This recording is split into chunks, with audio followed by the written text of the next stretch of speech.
Understanding transitional moments, a key to effective communication. Hello, everyone. Welcome to our English learning channel. Today, we're diving into an interesting and vital topic in both everyday conversations and formal communications: transitional moments. Understanding this concept can greatly enhance your ability to express changes, progress, or shifts in topics smoothly. So, let's get started and uncover how to master the art of indicating transitions in your speech or writing. Transitional moments refer to those points in speech or writing where we move from one idea to another. These are crucial junctures that help maintain the flow of communication, making it easier for our audience to follow along. Think of them as the bridges that connect different parts of a city, allowing people to travel smoothly from one area to another. In the context of language, these bridges help us navigate through our ideas without losing our way.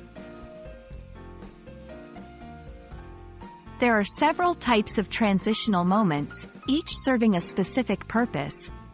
Contrast, when you're showing how two ideas differ.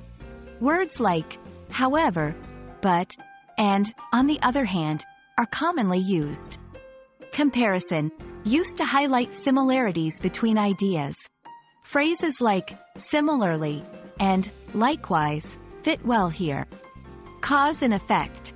This type indicates a relationship where one event leads to another.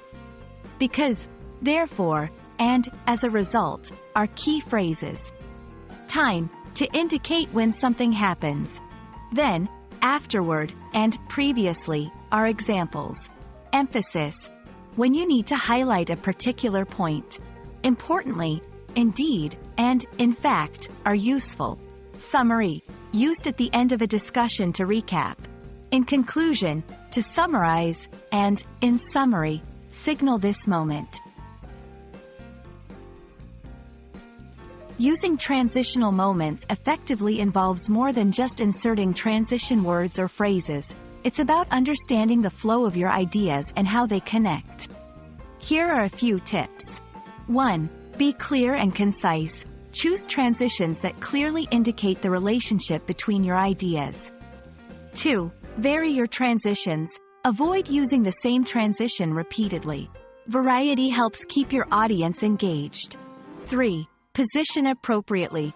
Place transitional words or phrases at the beginning of sentences or paragraphs to signal a change or continuation of ideas. 4. Practice makes perfect. The more you practice using transitions in your speech and writing, the more naturally they'll come to you. Transitional moments are the gears that keep the engine of communication running smoothly. By mastering their use, you'll enhance your ability to guide your audience through your ideas, making your speech or writing more coherent and engaging.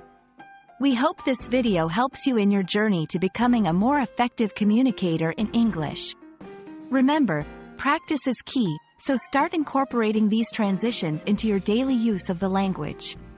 Thank you for watching, and see you in our next video.